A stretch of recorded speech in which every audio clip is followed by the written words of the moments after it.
High.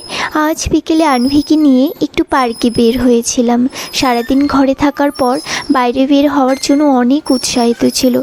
আনভি দোলনায় চড়তে খুব ভালোবাসে।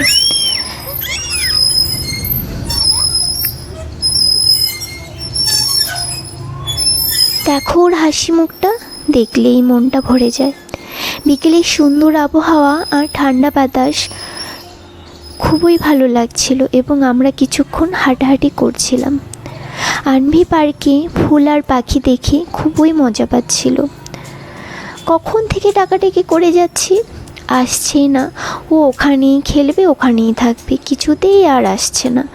এত মশা ওখানে, তারপরে ওখানেই থেকে যাবে। এই ব্যস্ত জীবনের মাঝে পরিবারের সঙ্গে এমন কিছু সময় কাটানো খুবই দরকার। আজকের এই ছোট্ট বিকেলটা আমাদের জন্য অনেক আনন্দের ছিল। চলো বাই, ভালো থেকো তোমরা সবাই।